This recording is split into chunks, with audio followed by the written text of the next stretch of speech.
this is the notification that goes out to whether you're internal or external, whoever's named on that. So up here at the top, let's just take a look at how it's formatted here. So any item that is sent to anybody is going to identify itself right up here at the top. So we just did a file transfer, so you're going to see file transfer here. If you do some type of action item or submittal or anything like that down the road, when we start learning about that, you're going to see that it is going to identify what the item is that the user is being notified on. And then it's going to come up with the subject that you gave it and what project it is pertaining to. You can see that my Atom Closed user is the one who sent it to this user, so the user will know who it's coming from. And then in the body of the email, you're going to see all this information. And this is already going to be preloaded in a template that is imported into your project center on the global side. So you don't have to worry about that. It will populate itself here. And it's just going to identify the same information, what project it's from, what type of notification it is. The remarks are right here. So this is the little note I sent to the user when I sent the file transfer. Down here, you're going to see information about that. More importantly, when the expiration date is, so that user will know right away when the expiration is for this.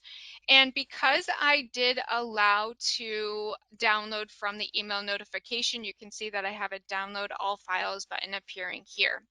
And then I can also just go ahead and simply download one of these files if I wanted to do it that way as well.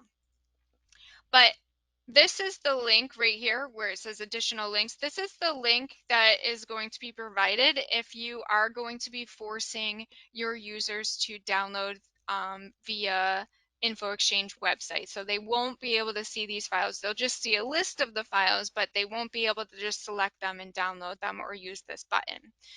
So if we go ahead and click on this here, this link is going to bring them to your terms and conditions page. They're going to accept that. And then if they're not already logged in, they'll have to log in. I was already logged in, so it just came directly to it. But you can see that it brought me directly to my file transfer here because I was already logged in. So here you can see that it's pretty much the same content. You can download all contents. They'll have a button here that you can just select a couple of them and just download the selected contents, whatever it might be. But this is what your external user is going to be seeing, and same for you. When you are an internal user, you'll be able to see the same content in here. I'm going to go over to this tab here, the remarks. So you're going to see the remarks in the same place as if you were in Project Center. And then also there is a change log here. There is nothing much to display here because nothing's been done to this file transfer within InfoExchange yet.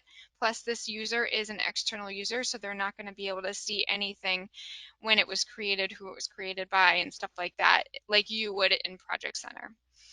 Up at the top is same thing. It's just the standard information for what this transfer is, who it came from, what the subject is, the date it was sent, stuff like that. Now, if they were not signed in, they would be brought to the first tab up here. Sorry, I meant to hit this one where it says My Projects. So this is what it looks like when they first log in, or you guys first log into InfoExchange. You're going to see a very similar view as them, just with more permissions, more access to data. But you're going to see all of the projects that you're a part of.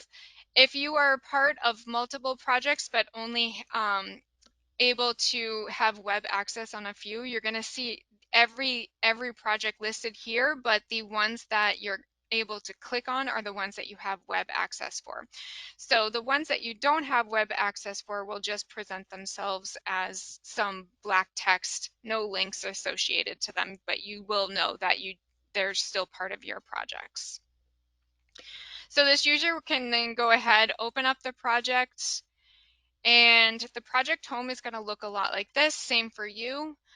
these are shortcuts in this left side of the window here. So there's a send and a view column here. So these are the options they have to send information and view information. So if we go over to the view file transfers, this is going to bring them to all the file transfers for this particular project. Up here, they have a drop down here where they can kind of filter out what transfers they are looking at, so they can see the inbox, the outbox, anything that they sent, and then expired. And then they can look at all if they want to. But let's take a look at expired, if we have any. Good. So on the left-hand side, this column here, when you or your users see, your external users see a little clock next to the arrow here, that just means that this particular file transfer is expired. They do not have access to it anymore. So if they did want, I mean, they can still see the file transfer, they just can't see the data. So if we click on it, you can see the contents of this transfer is no longer available. But if they need it back, if they need that information back, they can send a request using this button here.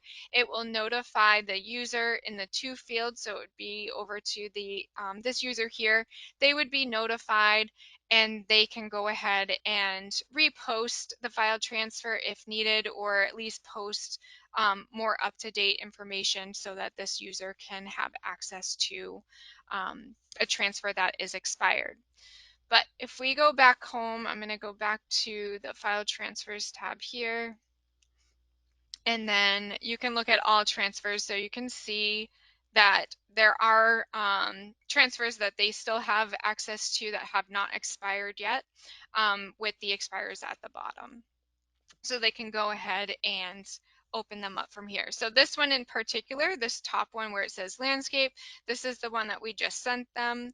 They can open it up this way as well. It's just the longer way than selecting from the link within the email here.